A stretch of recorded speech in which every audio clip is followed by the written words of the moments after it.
So today I'm speaking with one of my personal icons, a reality TV star, recording artist, author, four-time Emmy award-winning judge and producer of RuPaul's Drag Race, and now for the first time host of Drag Race Down Under. It's her house now. Michelle Visage, how are you doing? I'm wonderful, darling. Thank you for that fabulous introduction. Yeah, I was just saying to you before we got on, this is usually where I sit to watch Drag Race, so it's kind of crazy to see you in front of me right now. I'm in front of you. You're sitting in your drag race chair wearing my favorite color, which is leopard print. So, can you tell me a little bit about how this came to be? What was going through your mind during that conversation with Rue when he asked you to host this franchise? Well, he just said, listen, I can't do it. I've got a book tour. Would you please do this? And I said, "A- absolutely. Like, you don't have to ask me twice. Are you kidding?"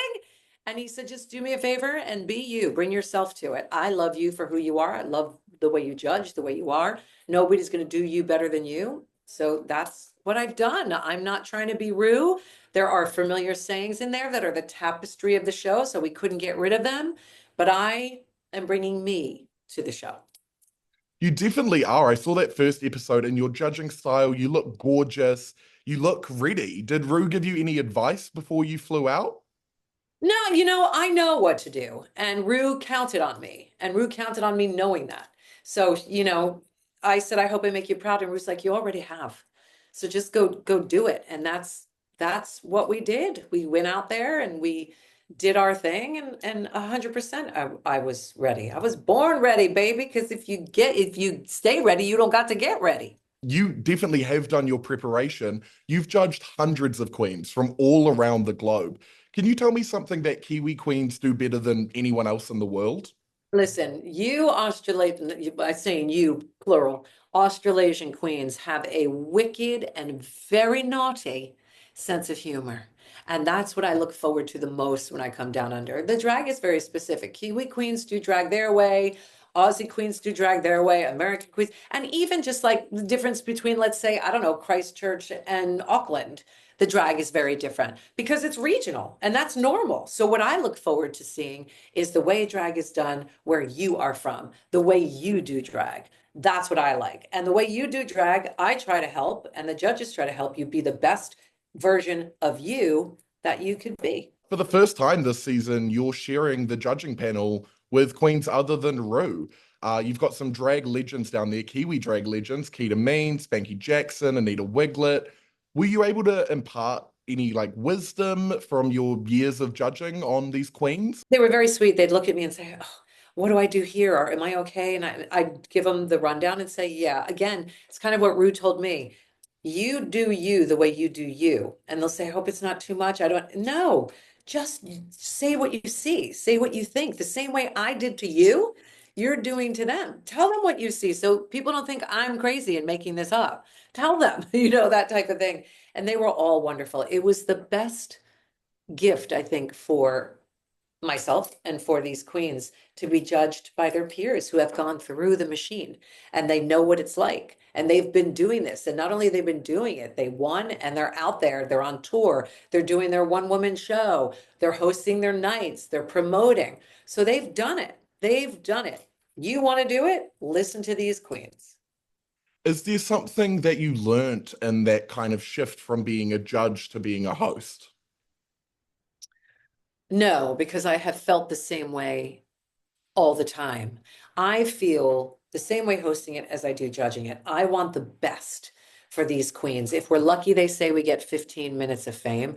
I want each and every one of them to have 15 years of fame. I want them to be able to extend it and make all the money that they can and bring them all the happiness and joy and continue working. That's the same way I feel as a host. So for me, I still judge the same way, but I'm just in a different chair and I have more responsibility. So nothing really changed for me. And I've always known what I need to know to host. Nothing changed apart from the camera angle. The camera angle, and I get to go into the workroom every day, which I love doing because I get to see them whole different level. And it's really exciting to be able to see them in their natural kind of habitat out of drag and see how they are with one another. I'm very much a sponge and I like to watch them and the way that they are and the way that they interact. And that's so fun because when you're in drag, it's your superpower and you do behave a little differently. Coming down to New Zealand to film this show is now an annual event for you, pretty much. You've done it the last 4 years. I'd consider you a local. I'm happy to give you your citizenship tomorrow if you need it. Thank you. If you were to be a tour guide for a day and show someone Auckland for the first time, where would you take them? It's so funny. First of all, I would take them on that ferry and go to Waiheke because it's the most incredible place. When my husband came, we went for the day and we went to the vineyard there. We went to the garden, the botanical garden, and I got to do things with him that I didn't even do the first time when I went with Rue. Even the ferry ride is so fun, and I love experiencing the four seasons in a day. So I would say that line, because you leave and it's hot and there's no ozone, and then it's raining and freezing. It's so fun and it's so quintessentially Auckland. But then I've got my favorite coffee place, which is Ozone, and they cook food for me and they do things like that. So at Faro Market, I love my market. So there's all sorts of, little local haunts, Mecca for my cosmetic needs and World to get my perfumes. So it's like I would do probably some kind of shopping and eating tour. And you go to K Road, isn't it K Road? Where all the gay bars are and yeah, You're walk to good. You're good. yeah, these are the places where I spend all my time. Time to revoke that British citizenship, I think. Can I add in New Zealand a Kiwi residency also? We'll allow it. We'll allow it. Okay, Um, good. Bit more serious. Drag Race has been airing since 2009. I politely won't tell you how old I was then, but I know that gay marriage was still illegal in the United States. It Yeah. was still illegal here in New Zealand. Obviously, quite a bit has changed. What would you say to parents raising LGBT kids about what it takes to raise them in the modern age? I am a parent of an LGBT kid. And what I would say is acceptance, not approval. You don't have to approve of what your child does. They don't need your approval. They do, however, need your acceptance. And it would be wonderful for you to love them for who they are and not judge them. I was saying to my husband this morning, I still don't understand why it matters so much to heteronormative people. Why is it such a big deal? But we're going through a horrible, horrible thing right now with what's happening politically in America.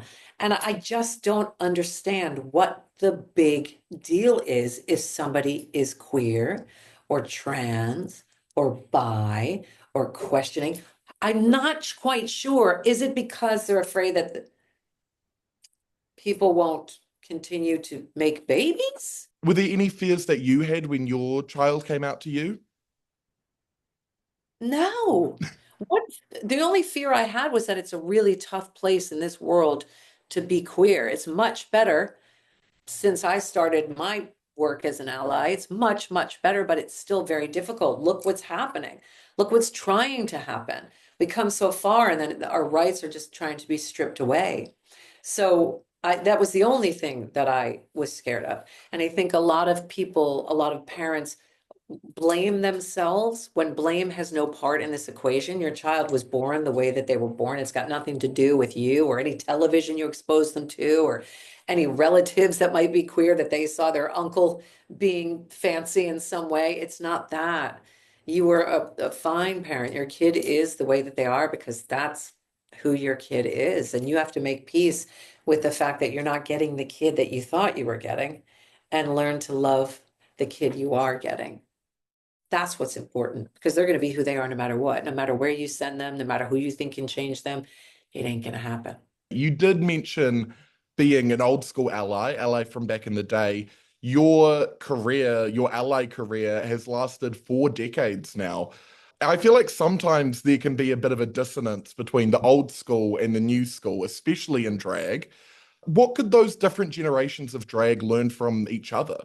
It's not just drag, it's the queer community, the LGBTQIA plus community as a whole. Because what I can tell you as an ally is that what I saw back when I first was accepted into my ballroom family, House of Magnifique, it was anybody is welcome. You are welcome. You can sit with us. I was the only white girl in this brown, beautiful Latinx house, and they never once said, "Come here, white girl." It was never once, "You can't sit with us." There was no cancel culture. We need to go back to loving one another and accepting one another, and especially reaching out to the people who don't have anybody else, not calling them a weirdo, not pushing them away because they're not like you, but welcoming them in and making them feel loved and accepted. You can take your matters out with one another on the dance floor. You can have shade with one another because it's ingrained in our culture, yes. But what you shouldn't be doing is pushing each other away, calling names and canceling, because now is not the time to separate. Now is the time to unite and unify. Was there a piece of advice you got from those legends and those queer elders that you still keep with you today? Oh, there's many. There's many. My most legendary moment was when I was in a house and I found my chosen family because I never fit in high school. I just didn't. And if there was a show like RuPaul's Drag Race, I think I would have had a much better youth. But when I found my chosen family, I quite literally became one of them. I became a gay man. I was talking like a gay man with ballroom slang, and everything was Miss Thing this and yes, girl, yes, queen. Like I was that. And my house mother at the time was called Max, and Max said to me, I'm not going to use the word, but what Max said was, "Michelle, I love you with all my heart, but you are not an F word." He said, "You have so much more than any of us in this house. You have the ability to be a superstar. I need you to let us go to a certain extent and go out there and chase your dreams. Stop letting us hold you back." And my house mother said that. And that hit me hard. My own mother didn't say that, but my house mother said that. It was like, what? I didn't even realize what I had become. And I thought it was a great thing because I was fitting into my brothers and sisters. And though I still fit in, I did it now in a different way. I did it more in a teaching way, in an ally way. And everything I do in this community will always be with my background in the Harlem ballroom scene. That's absolutely beautiful. One final question before I let you go. Have your fabulous party, have your evening. Down Under has given numerous Māori and Pacific queens the chance to showcase their culture on a world stage. It really, Drag Race has become this touchstone for culture, and it's something that you talk about a lot on the show. What was something that you got to learn about Māori and Pacific culture before you came to Aotearoa? I didn't know anything about it. I learned so much. So when I was given my first punamu, I felt by somebody who was on the set. She worked on the set, and she gave it to me because she's Māori, and she got it from an elder in her family, and gave it to me. And she taught me everything about it and what it means. And now I have two, and they travel with me, and they're very special to me. And I knew nothing about Māori culture because we didn't talk about it in America, which makes me very sad, and Samoan and Tongan and all these cultures. I think culture is so important. I grew up in an environment that didn't have a lot of it. So it's important for me. I love learning about all cultures.